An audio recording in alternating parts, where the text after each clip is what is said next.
Hotspot red zone ಪಟ್ಟಿಯಲ್ಲಿ of course 3 ಜಿಲ್ಲೆ ನೋಡಿದ್ರಿ. ಕ್ಲಸ್ಟರ್ ಸಹಿತ ರಾಜ್ಯದ ಹಾಟ್ಸ್ಪಾಟ್ ಅಲ್ಲಿ 5 ಜಿಲ್ಲೆ ನೋಡಿದ್ರಿ. ಹಾಟ್ಸ್ಪಾಟ್ ಅಲ್ಲದ 11 ಜಿಲ್ಲೆಗಳ ಹೆಸರನ್ನ ನೋಡಿದ್ವಿ. ಇನ್ನು ಉಳಿದಂತ 11 ಜಿಲ್ಲೆಗಳಿದೆ, ಅದನ್ನ ಗ್ರೀನ್ ಝೋನ್ ನಲ್ಲಿ ಕೊರೋನಾ ಪಾಸಿಟಿವ್ ಇಲ್ಲದ ಜಿಲ್ಲೆಗಳು ಅಂತ ಅನೌನ್ಸ್ಮೆಂಟ್ ಆಗಿದೆ. ಸೊ ಹಾಗಾಗಿ ಈ ಜಿಲ್ಲೆಗಳು ಒಂದಷ್ಟು ಈ ಕ್ಷಣಕ್ಕೆ ಸಮಾಧಾನ ನಿಟ್ಟುಸಿರನ್ನು ಬಿಡಬಹುದು. ಯಾವ್ಯಾವುದದು? Let's have a breaking news number 3.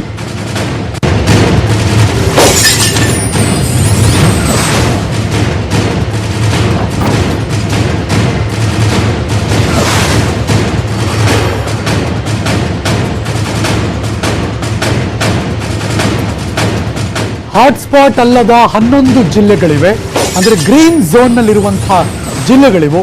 ಹಾಗಾದ್ರೆ ಆ ಗ್ರೀನ್ ಝೋನ್ ನಲ್ಲಿರುವಂತಹ ಜಿಲ್ಲೆಗಳು ಯಾವ್ಯಾವುದು? ಆ ಊರಿನವರು, ಆ ಜಿಲ್ಲೆಯವರು ಒಂದಷ್ಟು ಸಮಾಧಾನ ಈ ಕ್ಷಣಕ್ಕೆ ಪಡ್ಕೋಬಹುದು. ಹಂಗೆ ಮುಂದುವರಿಸಿ, ಮುಂದಕ್ಕೆ ಅಲ್ಲಿ ಆಗಬಾರದು touch wood. Okay, Chikkamagaluru, Malnad ಭಾಗ, ಶಿವಮೊಗ್ಗ, ಹಂಗೆ ಕೆಳಗಡೆ ಬಂದ್ರೆ ಹಾಸನ,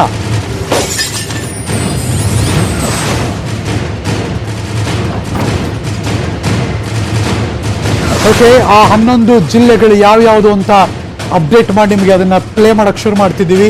ಈ ಕ್ಷಣಕ್ಕೆ ಮಾಹಿತಿ ಸಿಗ್ತಾ ಇರೋದು ಚಿಕ್ಕಮಗಳೂರು, ಶಿವಮೊಗ್ಗ, ಹಾಸನದು ಒಂದೇ ಕಡೆ ಬರುತ್ತೆ, ಮಲೆನಾಡು ಕಡೆ ಆ ಭಾಗದಲ್ಲಿ.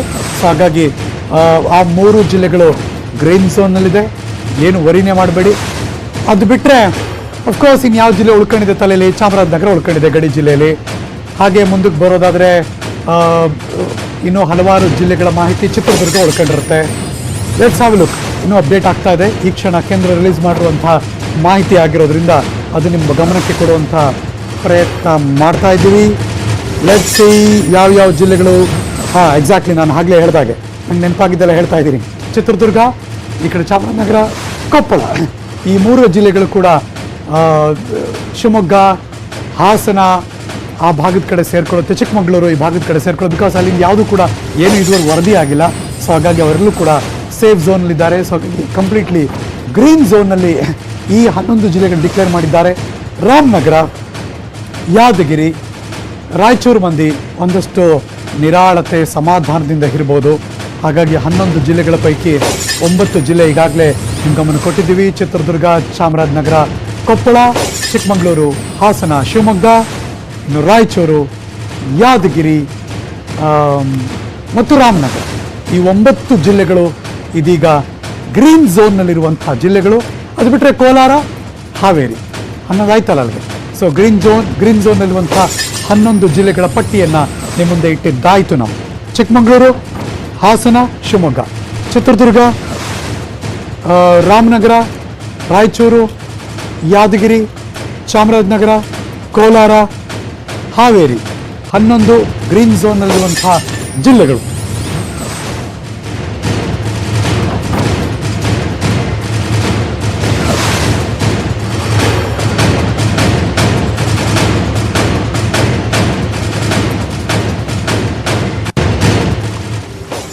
ಈ ಎಲ್ಲ ಬೆಳವಣಿಗೆಗಳ ಬಗ್ಗೆ ಮತ್ತಷ್ಟು ಮಾಹಿತಿ ಕೊಡೋದಕ್ಕೆ ನನ್ನ ಸಹೋದ್ಯೋಗಿ ಥಾಮಸ್ ಪುಷ್ಪರಾಜ್ ದೂರವಾಣಿ ಸಂಪರ್ಕದಲ್ಲಿದ್ದಾರೆ. Good evening Thomas.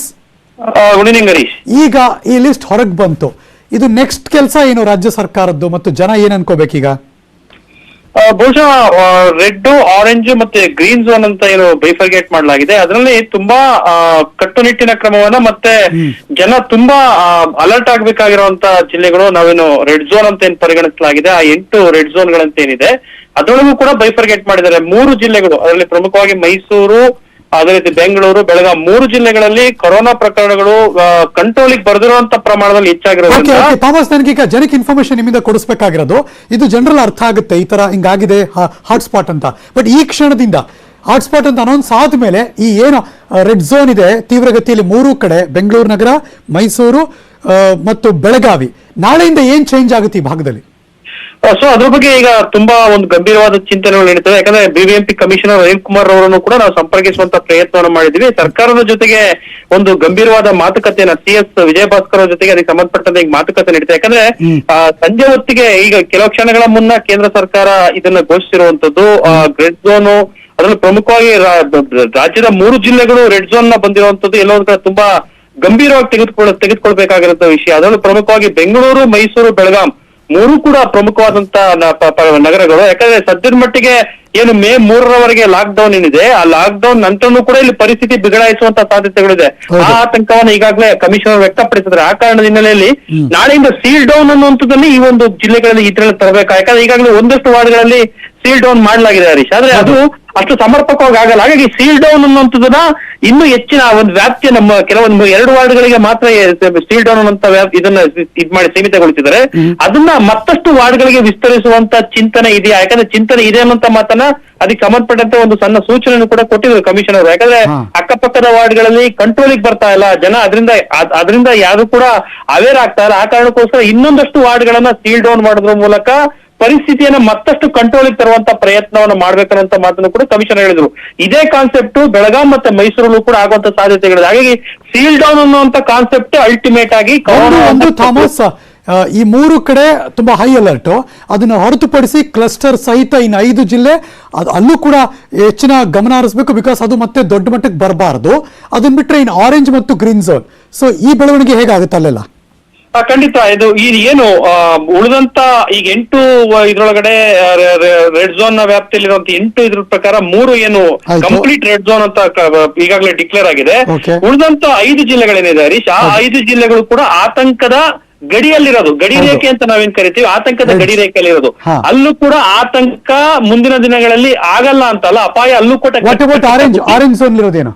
ಆರೆಂಜ್ ಅಂತ ಹೇಳಿದ್ರೆ ಅದೇನಂತ ಹೇಳಿದ್ರೆ ಆ ಪ್ರಕರಣ ಅಂತ ಒಂದು 28 ದಿನಗಳ ಇದ್ರೊಳಗಡೆ ಟೈಮ್ ಡ್ಯೂರೇಷನ್ ಅಲ್ಲಿ ಒಂದೇ ಒಂದು ಪ್ರಕರಣಗಳು ಕೂಡ ಪತ್ತೆ ಆಗದಿರುವಂತ ಜಿಲ್ಲೆಗಳನ್ನ ಆರೆಂಜ್ ಅನ್ನುವಂತ ರೀತಿಯಲ್ಲಿ.